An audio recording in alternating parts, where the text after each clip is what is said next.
দিরাং থেকে তাওয়াং পথের দূরত্ব ১৪০ কিলোমিটার। আমাদের আগের ভিডিওতে ছিল দিরাং থেকে তাওয়াংয়ের প্রথম অংশের ভিডিও, অর্থাৎ দিরাং থেকে সেলাপাস পর্যন্ত ৬২ কিলোমিটারের যাত্রাপথের ভিডিও। এই মুহূর্তে আপনারা দেখছেন দিরাংয়ের পর্যটন স্থলগুলো। দিরাংয়ের সুন্দর উপত্যকাকে বিদায় জানিয়ে আমরা চলেছি ১০,০০০ ফুট উঁচুতে অবস্থিত তাওয়াং শহরে। এই যাত্রা শুধু একটি রাস্তার দূরত্ব নয়, এটি প্রকৃতির এক অবিশ্বাস্য রূপান্তর। চলুন একসঙ্গে উপভোগ করি এই অসাধারণ জার্নি। এই পথেই রয়েছে ভয়ঙ্কর সুন্দর সেলাপাস, দিগন্ত জোড়া পাহাড় আর জাদুকরী সব দৃশ্য। পুরো রাস্তার গাইডলাইন পেতে হলে এই ভিডিওটি সম্পূর্ণ দেখুন। আজকের ভিডিওতে আপনারা দেখতে পাবেন বৈশাখী মিলিটারি চেকপোস্ট এবং সেলাপাস ও সেলা হ্রদের ঝলক, এবং তারপর আমরা যাব যশবন্তগড়, নুরানাং জলপ্রপাত, তাওয়াং ওয়ার মেমোরিয়াল। সুপ্রভাত। আজ ১১ই মে ২০২৬ সোমবার। এখন আমরা তাওয়াংয়ের পথে যাচ্ছি। তাওয়াংয়ে মাত্র ১০,২০০ ফুট উচ্চতা, আর যাওয়ার পথে আমরা যশবন্তগড়ে নামবো। যশবন্তগড়টা আমাদের দেখাবে, যশবন্তগড় আপনাদেরও দেখাবো। চলুন আমাদের সঙ্গে সঙ্গে চলুন।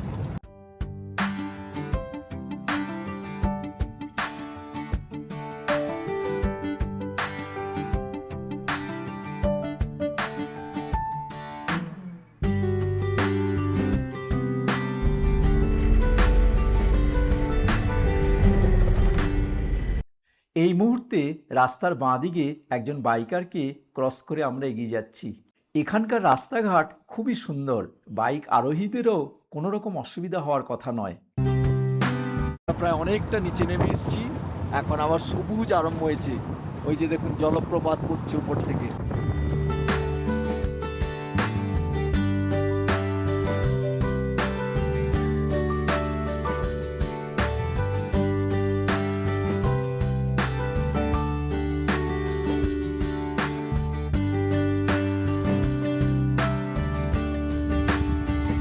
অঞ্জন হালদার পার্ক।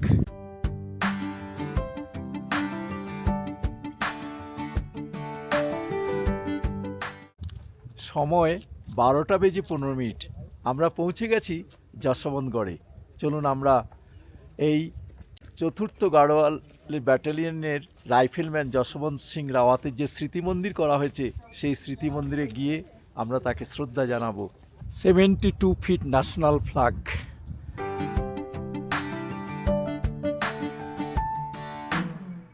এখানে রয়েছে চাইনিজ গ্রেভ ইয়ার্ড। ভারত চীন যুদ্ধে নিহত সৈন্যদের চীন নিজেরা গ্রহণ করেনি, কিন্তু ভারত সেই সমস্ত চীনা সৈন্যদের সসম্মানে এখানে কবর দিয়েছে।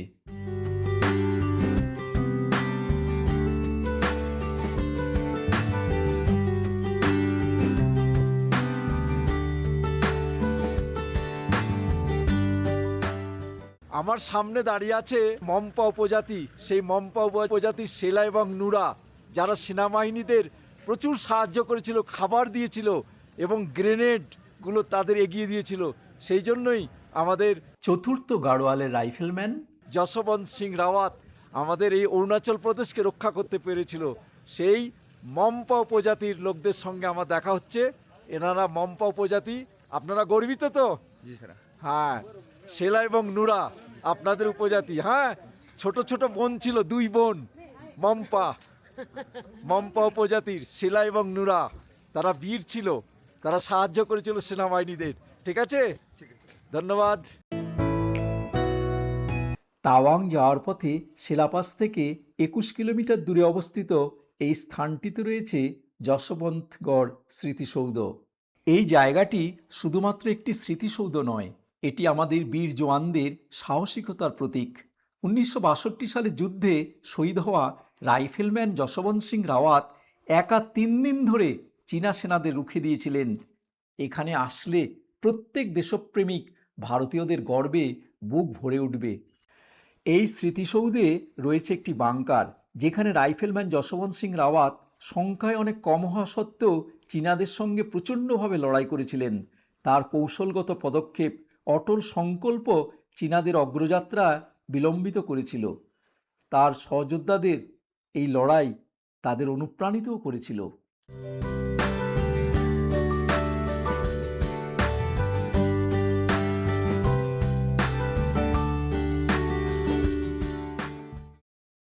এই মুহূর্তে আমি আছি যশবন্তগড়ের চতুর্থ গাড়োয়ালের রাইফেলম্যান যশবন্ত সিং রাওয়াত।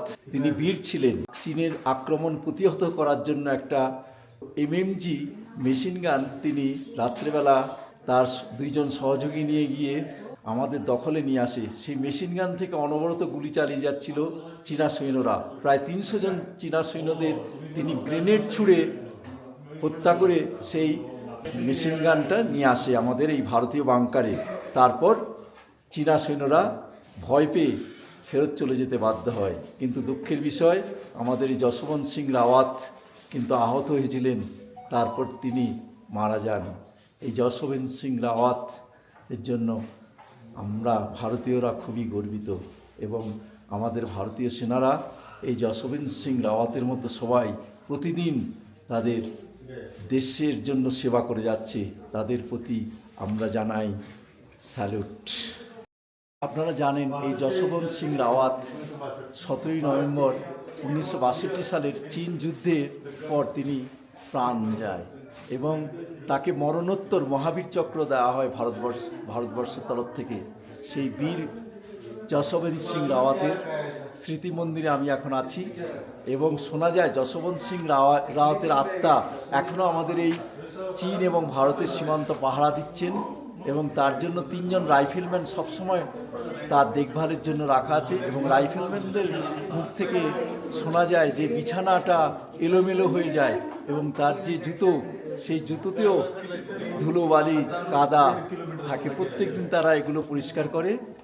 এই থেকে প্রমাণিত হয় যে যশবন্ত সিং বর্তমানেও আছেন এবং তিনি বাবা যশবন্ত সিং রূপে এখন বিরাজমান করছেন। যেমনি আমরা দেখেছি সিকিমে বাবা একজন আছেন, তিনি এখন এখানেও বাবা যশবন্ত সিং রূপে বিরাজ করছেন এবং তিনি আমাদের এই বর্ডার পাহারা দিচ্ছেন। জয় হিন্দ, ভারত মাতা কি জয়, ভারত মাতা কি জয়। वन्दे मातरम् वन्दे मातरम्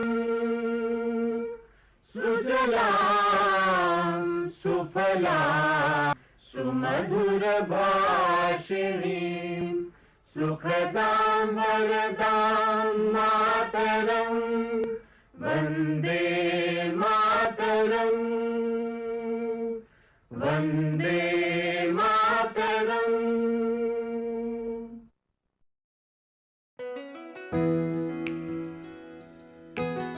যশবন্ত মেমোরিয়াল দেখার পর আমরা রাস্তায় একটা ধাবাতে আমাদের কিচেন স্টাফ চলে এসেছিলো। তারা চিলি চিকেন এবং ফ্রাইড রাইস করেছিল আর আলুর দম করেছিল আর চাটনি। সেটা খেয়ে আমরা একটু রেস্ট নিয়ে এখন আমাদের বাস ছেড়ে দিল।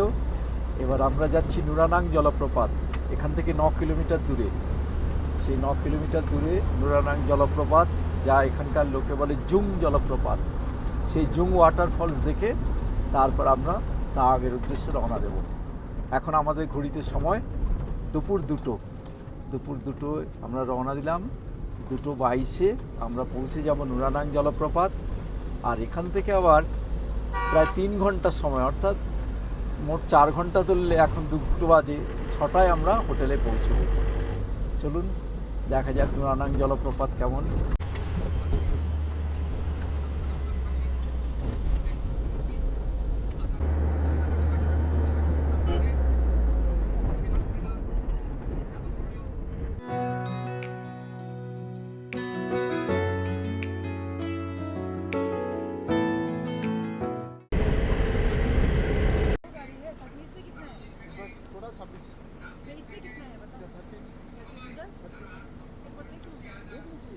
হ্যাঁ দেখলি যিনি।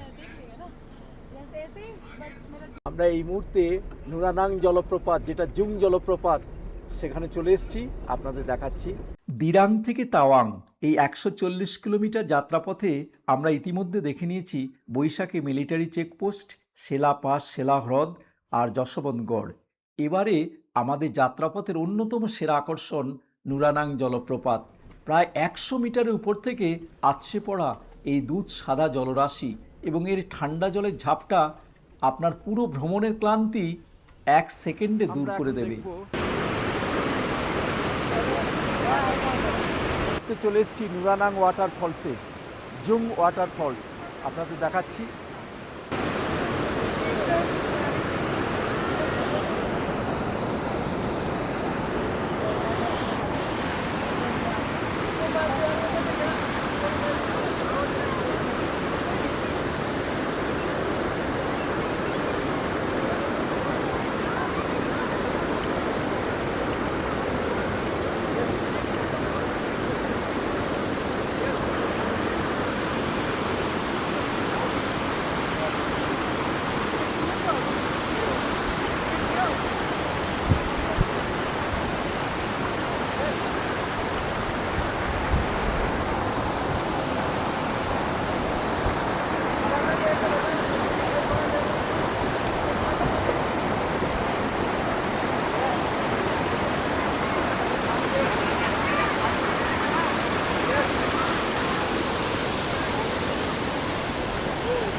আমাদের ওয়াটারফলস দেখা শেষ হয়ে গেল।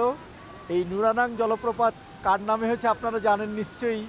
17 নভেম্বর 1962 সালে চীন ভারত যুদ্ধে আমাদের সৈনিকদের সাহায্য করেছিল স্থানীয় মম্পা উপজাতির দুটো মেয়ে, সেলা এবং নুরা। নুরা তখন চীনের হাতে বন্দী হয়ে যায়। সেই মম্পা উপজাতির নুরার নামে এই নুরাং জলপ্রপাতটি নামকরণ করা হয়। চারদিকের পরিবেশ অসাধারণ, খুবই সুন্দর। মম্পা উপজাতির সেলা এবং নুরা, সেই নুরার নামে এই নুরাং জলপ্রপাত হয়েছে। সেই উপজাতির দুটো বোনরা বসে আছে, আমি আপনাদের দেখাচ্ছি। মম্পা উপজাতির এই যে সেলা এবং নুরাং, নুরাংয়ের নামে এই জলপ্রপাত হয়েছে, এদেরই উপজাতি মম্পা। ঠিক হ্যাঁ, এটার তো কোনো তুলনাই নেই, মানে সত্যি অসাধারণ।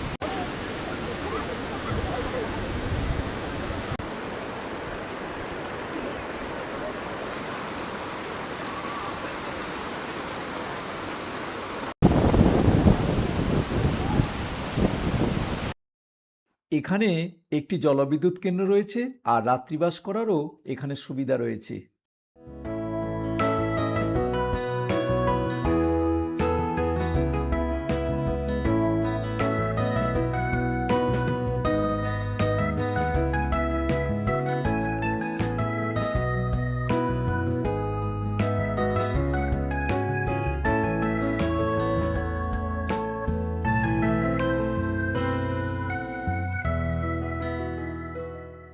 সমস্ত প্রতিকূল আবহাওয়া ও দুর্গম রাস্তা পেরিয়ে অবশেষে আমাদের বাস তাওয়াং পৌঁছলো। এই পুরো রুটের প্রতিটা বাঁকে বাঁকে যে রোমাঞ্চ রয়েছে তা একজন পর্যটকের কাছে একেবারে পারফেক্ট। এমন দুর্দান্ত অভিজ্ঞতার জন্য আপনার ট্রাভেল লিস্টে এই রুটটি অবশ্যই রাখুন। আরেকটি দরকারি তথ্য, আপনারা এই সেলাপাস তাওয়াং ভ্রমণের জন্য ভারতীয় পর্যটকদের জন্য অরুণাচল ট্যুরিজমের পোর্টাল থেকে পারমিট করিয়ে নেবেন। আইএলপি ছাড়া কিন্তু অরুণাচল প্রদেশে ঢোকা বারণ। আরেকটি কথা, এই সেলাপাসে অনেকের শ্বাসকষ্ট, হাই অল্টিটিউড সিকনেস হতে পারে, সে বিষয়েও আপনারা সতর্ক থাকবেন। যাই হোক, তাওয়াংয়ে ঢোকার পর এবার আমাদের গন্তব্য তাওয়াং ওয়ার মেমোরিয়াল।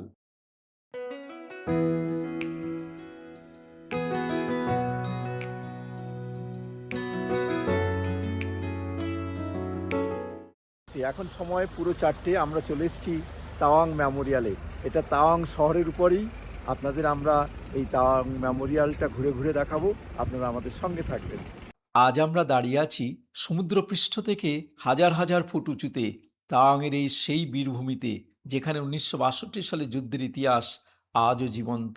অরুণাচল প্রদেশের তাওয়াংয়ে অবস্থিত এই স্মৃতিসৌধটি 1962 সালের ভারত চীন যুদ্ধের বীর শহীদদের উদ্দেশ্যে উৎসর্গকৃত।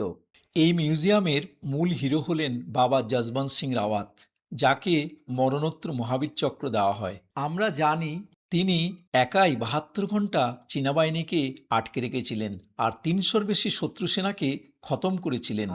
স্থানীয় মনপা উপজাতির ঐতিহ্যবাহী বৌদ্ধ স্তূপের শৈলীতে এই স্মৃতিসৌধটি তৈরি করা হয়েছে। এই মুহূর্তে এখানে মেঘ নেই, রৌদ্রোজ্জ্বল আবহাওয়া, খুবই সুন্দর প্রকৃতি। চলুন এবার ভেতরে গিয়ে দেখা যাক এই মিউজিয়ামের ভেতরে কি আছে। এই স্মৃতিসৌধটিতে 1962 সালের ভারত চীন যুদ্ধে প্রাণ হারানো 2420 জন ভারতীয় সৈন্যের নাম এখানে গ্রানাইট পাথরে খোদাই করা আছে।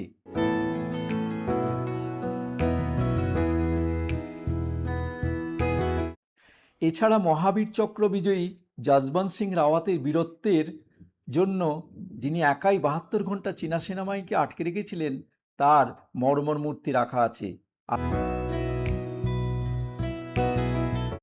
আর মেমোরিয়ালের ভেতরে স্মারককক্ষে রাখা আছে যুদ্ধক্ষেত্রের মানচিত্র, ব্যবহৃত অস্ত্র, ছবি আর ভারতীয় সেনাদের ব্যক্তিগত জিনিসপত্র সব কিছু প্রদর্শন করা আছে। আর এগুলো দেখে আমাদের ভারতীয়দের আবেগ প্রবণ করে তোলে। যাই হোক, এখানে সন্ধ্যাবেলায় একটা লাইট অ্যান্ড শো হয়। বর্তমানে এই লাইট অ্যান্ড শোটি বন্ধ আছে। এই লাইট অ্যান্ড শোতে আপনারা দেখবেন 1962 সালে যুদ্ধের ইতিহাস ও ভারতীয় সেনাদের বীরত্ব প্রদর্শন করা হয়। এই স্মৃতিসৌধটি ভারতীয় সেনাবাহিনীর দ্বারা রক্ষণাবেক্ষণ করা হয়। আর এখানকার ডিসিপ্লিন এবং চারদিকের পরিবেশ পরিষ্কার পরিচ্ছন্নতা খুবই ভালো লাগে। আপনারা এই তাওয়াং বেড়াতে এলে নিশ্চয়ই এই তাওয়াং মেমোরিয়ালে আসবেন, খুবই সুন্দর। তাওয়াং ওয়ার মেমোরিয়ালে প্রবেশের জন্য কোনো রকম এন্ট্রি ফি নেই, এটি সবার জন্য সম্পূর্ণ বিনামূল্যে উন্মুক্ত।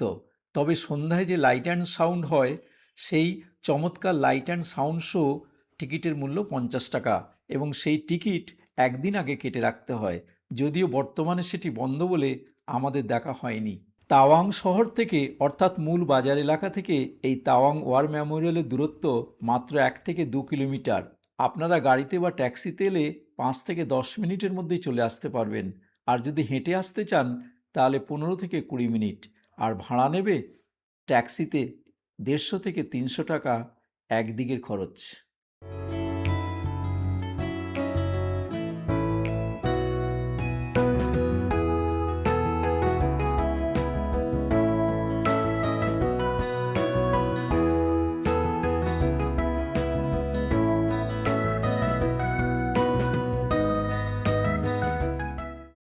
এই তাওয়াং ওয়ার মেমোরিয়ালের বিপরীতে একটি নতুন বড় আকর্ষণ রয়েছে, যার নাম মেজর রালেংনাও বক খাতিং মিউজিয়াম অব ভ্যালোর। এই মিউজিয়ামে দেখা যায় 1962 সালের ভারত চীন যুদ্ধের রোমাঞ্চকর ইতিহাস, ভারতীয় সেনাবাহিনীর বীরত্ব আর অরুণাচল প্রদেশের সংস্কৃতির বিবর্তন এখানে অডিও ভিজুয়ালের মাধ্যমে প্রদর্শন করা হয়। এখানে প্রতিটি টিকিটের মূল্য 70 টাকা করে। এটা প্রতিদিন সন্ধ্যায় 5টা থেকে 6টা পর্যন্ত হয় আর শুরু হয় 30 থেকে 35 মিনিট পর্যন্ত চলে। এই মিউজিয়ামটি মেমোরিয়ালের ঠিক বিপরীত দিকে অবস্থিত একটি আধুনিক ডিজিটাল মিউজিয়াম। এখানে তাওয়াং অঞ্চলের স্থানীয় মনপা উপজাতির সমৃদ্ধ সংস্কৃতি, ঐতিহ্যবাহী ঘরের জিনিসপত্র ও তাওয়াংকে ভারতের অন্তর্ভুক্ত করার পেছনে মেজর বব খাতিংয়ের ঐতিহাসিক অবদানের কথা গল্পে প্রদর্শিত হয়েছে। আর এই সোল অফ ইন্ডিয়া খুবই সুন্দর, ভারতের বিভিন্ন স্থানের মাটি এখানে রাখা আছে।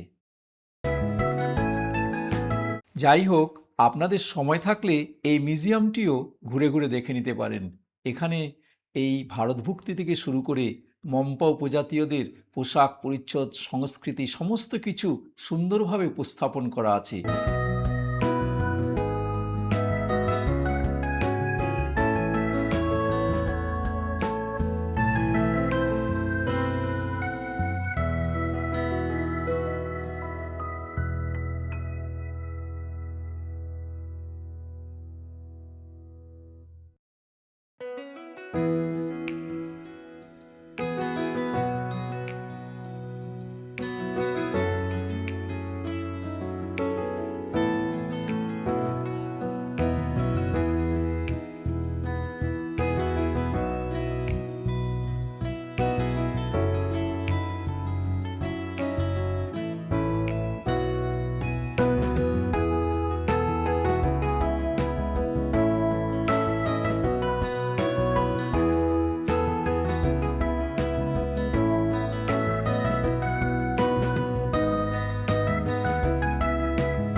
খুব সুন্দর মিউজিয়াম, আমার তো খুবই ভালো লেগেছে। আপনাদের কেমন লেগেছে প্লিজ কমেন্ট করবেন কমেন্ট বক্সে।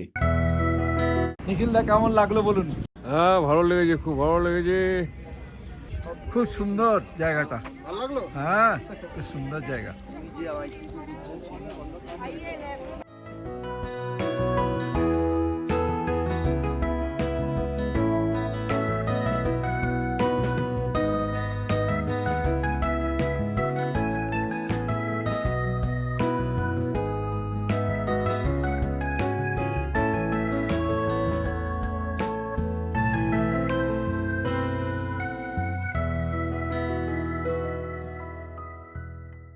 আমরা এখন ভ্রমণ করছি উত্তর পূর্বাঞ্চলের রাজ্য। আপনাদের কেমন লাগছে এই ভিডিওগুলো প্লিজ কমেন্ট বক্সে কমেন্টস করবেন। আর আপনারা যারা এতক্ষণ ধরে ভিডিওটি দেখছেন তাদের জানাই অসংখ্য ধন্যবাদ। ভিডিওটি ভালো লাগলে প্লিজ একটি লাইক দেবেন। আর কিছু জানার থাকলে বা মন্তব্য করার ইচ্ছে থাকলে কোনো রকম দ্বিধা না করে আমার কমেন্ট বক্সে কমেন্টস করবেন। আর এরকম ভিডিও পাওয়ার জন্য আমার চ্যানেলটি প্লিজ সাবস্ক্রাইব করে সঙ্গে থাকবেন। আজকের ভিডিও তাহলে এখানেই শেষ করছি, পরের ভিডিওতে আবার দেখা হবে। নমস্কার।